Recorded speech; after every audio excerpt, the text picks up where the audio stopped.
Dumating ako sa Italy sa pamamagitan ng petisyon ng asawa ko. That was 2008 December 25. Ang trabaho ko sa Pilipinas, electrical mechanical supervisor. Nag-resign ako 2003, nakabili ako ng taxi. Hanggang sa lumago, naging 2 taxi. Ngayon yung asawa ko, palibasa, siyempre, andito sa Italy, pinitisyon ako. Sino ba naman mag-aakala na gano'n ang mangyayari sa akin? Siyempre, ang gusto ko rin, maging maginhawa ang buhay. Sabi nga ng mga kapatid ko,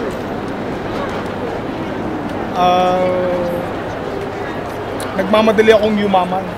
Tapos ganito sinapit ko. Dumating ako dito, December 25 na. So, na-meet ko yung asawa ko, sinundo ko sa airport. Bago pa lang ako, hindi ako marunong magsalita ng Italiano, siyempre. Hindi ko alam yung may mga riposo sila. Ibig sabihin riposo yung break time, tapos yung day off. So, hindi ko alam yun. Na ganun. Nakatira ako, ginawa niya ako ng bahay sa Precoto. Day offer siya. Mga 1 month ago, Don't be serious. siyempre, nagtataka ako, ba't di ako pinupuntahan sa bahay? Eh, day offer naman siya. Pwede siyang matulog sa bahay na tinitiran ko. Lately, nalaman ko na lang, kaya pala ganun. May kinakasamang Napolitano. Nahuli ko yon nung umuwi siya ng March 2009. Ako nagsab sa trabaho niya. Ako naglinis doon sa amo niya. Parang kayong mga babae, may pakiramdam kayo na niloloko kayo na asawa. Ganun din pala kami, nararamdaman namin. So ang ginawa ko, nagalugog ako ng mga gamit. Tataka ako bakit ko konti lang ang damit niya doon sa bahay ng amo, pero stay in naman siya. So nagalugog ako, nakakuha ko ng isang memory card. Kinagabihan, pumunta ako sa kaibigan ko, sinalpa ko yung memory card sa laptop. Nakimbigla ako, may kinakasama palang Napolitano dito. So, nanginig ako. Nasa Pilipinas siya noon. Kinuwento ko sa mga anak ko, 3 babayan ako, 2 ng nurse ko, board passer. Isa na lang ang nag-aaral ngayon. Magmula noon, hindi na kami nagkibuan dito. Hindi ko na siya pinansin dahil pinindeho nga ako. Wala akong trabaho. Wala akong pera. Ang trabaho ko lang dito, kung di kayo maniwala, no, nagdi-deliver lang ako ng siopaw sa konsulato. Kumikita lang ako ng 8 euro a day. Eh, ang bayad ko sa bahay, 250. Saan ko kukunin yun? Palibasa, graduate nga ako ng electrical. Nakakilala ako ng isang Pilipino nakakontrata ng bahay ng Italiano. So yun, naipasok niya ako. Ako nag-install ng electrical, lahat, plumbing, lahat. Kumita na ako ng 5,000. Sa madaling salita, nabuhay ako sa sarili ko. Pero ang mahirap nun, wala akong dokumento. Kasi pinitisyon niya ako dito, wala akong nula osta. May isang Pilipina akong nakilala na napakabait. Tinulungan niya akong maayos lahat ang dokumento ko. 2010, nagkaroon ako ng dokumento. Hanggang sa nakapag-apply ako sa isang empresa. Sa awa ng Diyos, talagang mabait ang Diyos. Hindi na ako pinabayaan. Hanggang sa ngayon, nagtatrabaho ko sa hotel. 3 trabaho ko dito sa hotel, panggabi ako. From 12:30 to 7 ng umaga. Pagkatapos noon, paglabas ko ng 7, tatakbo ko sa gym. From 7 to 11. Pagkatapos ng 11, babalik ulit ako sa gym ng 2 hours. Tapos may trabaho pa ako sa bangko. So 3 ang trabaho ko dito. Kaya nga, laking tuwa ako dahil kahit pa paano nakasurvive. At saka isa pa pala, nung na-aksidente ako dito, nakita nyo itong bukol ko. Dito pa ako na-aksidente sa Italy. Nawalan ako ng malay tao, nagising na lang ako sa Pronto Soccorso. Hospital kung tawagin dito. So kinontrol ako ng Carabinieri, yung pinaka parang NBI dito, police. Kung paano raw nakarating dito, hinahanapan ako ng dokumento. Wala akong choice kundi tawagan yung ex ko. Kasi nga ayaw nga akong palabasin ng ospital. Hanggang sa dumating siya, pero bukod Imbis na tulungan niya ako, nilait-lait pa ako. Talagang sobrang sama. Sama. Ang sabi niya, oh ano, ngayon tatawag-tawag ka, pwet ka lang na Italiano ko. Wala na tayo. So yun, sa madaling salita, wala rin siyang ginawa sa ospital. Ang tumulong sa akin yung mga kaibigan ko. Grabe. Ang laking paghihirap ko nung wala akong trabaho, wala akong pera, wala lahat. Na-operahan pa. Sa madaling salita, nakasurvive pa rin. Pero ang inaano ko lang, kahit sino mag-advise sa akin, gusto kong gumanti. Gusto kong gumanti. Hindi ko palalagpasin yung ginawa niya sa akin. Okay na lang eh. Sabihin na natin, pinindeho mo ko eh. Okay lang yun. Matatanggap ko yun. Pero yung asawa mo ko, inabandona mo ko dito. Halos ilang buwan. Wala akong makain. Inabandona mo ko. Di ba hirap nun?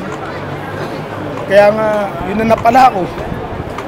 Sa gustong makasama ang asawa, kapag hanap buhay ng marangal, wala. Nasira tuloy ang pangarap ko. Nasira pa pamilya ko. Kaya hanggat nandito ako sa Italy, hindi ako masaya. Hindi ako masaya. Kahit kailan, hindi ako masaya. Dahil dito namulat na nawasak ang pamilya ko. Maraming nag-a-advise, babae lang yan, maraming babae dito. Pero hindi ko din ginawa. Dahil, siyempre, mahal na mahal ko yung mga anak ko. So hanggang ngayon, supportado pa rin yung mga anak ko. Ngayon, nakamove on na rin ako. One time, nakita ko siya rito, parang wala lang. Parang hindi ko siya kilala at hindi ko na nilingon pa. Sa isip-isip ko, may araw ka rin. Sino ka ba? Babae ka, lalaki ako. So, what for? Sabi ko sa kanya. Marami pang babae dyan. Kaya, ang advice ko lang, kailangan talaga sa mag-asawa, communication, tiwala, pagmamahal, para hindi masirang pagsasama. Kaya, ngayon, nandito ako sa Italy, malungkot pa rin. Kahit kumikita na ng malaki, malungkot pa rin. Siguro someday, makakatagpo din tayo ng para sa atin, yung magmamahal. Kaya, advice ko lang sa mga Pilipino, huwag nyo na sana sirain ng pamilya. Huwag nyo tularan yung babae niya. Huwag nyo tularan, masama siyang asawa. Talagang isusumpa ko siya. Hindi nga ako nakauwi ng Pilipinas nung namatay yung father ko dahil wala akong dokumento. Wala. Kaya, bandang huli, ang advice ko nga, maging matatag sana kayo. Huwag maging marupok, lalo na sa mga babae. Maging tapat sana sa mga asawa. Sabihin na natin, okay lang, lalaki tayo, ganyan, ganyan, ganyan. Ang katwiran ng ibang babae, ginagawa mo, di gagawin ko. Pero hindi. Iba yung kultura ng Pilipino sa kultura ng ibang lahat. Dahil sa atin, ang kultura natin. So, salamat sa interview. Sana naman, huwag nyo nang tularan yung babae. So, may plan po kayong magstay pa dito sa Italia? Sa ngayon, hindi natin masabi. Hanggat malakas ang trabaho, sige, dito pa rin ako. Sabi ko na dati nun, 3 years na ako, 5 years, uwi na. Pero ano naman gagawin kong investment sa Pilipinas? Wala na diskarte ko. Naibenta ko ng 2 taxi. Hanggat malakas pa, hanggat may trabaho pa sa Italy, dito na lang muna. Maka-invest ng mga lupain, bahay, para sa mga bata. Pwede po Sumisweldo ko ng 1,600. Hotel, sumisweldo ko ng almost 1,000. Sa palestra, yung gym, sumisweldo ko ng 500 plus. Sa bangko, 200 plus. Bayad ng bahay, 200. Pagkain, pamasahe. Nakakasave ako ng 1,000 a month. balik po. Kooperatiba ako, minsan, bellboy. Minsan naglilinis kami ng mga reunion, yung mga opisina sa hotel. Yun lang ang trabaho pang gabi. Sa palestra naman, sa gym, naglilinis na kami ng gym. Minsan, nag-gym na rin para gumanda katawan. Tapos sa bangko, sa Unicredit, naglilinis ako ng opisina. Actually, wala pa ako na-invest mula nung dumating ako kasi wala naman akong i-invest na sa sa Pilipinas dahil may house and lot ako sa Cavite. May bahay ako sa Pasay. Yun mga naipundar ko nung nasa construction ako. Nakabili rin ako ng lupa na 1.8 hectares tsaka isang 200 square meters pero sa malayong lugar na someday siguro kung kami kung hindi, wala. Pero sugal lang, no?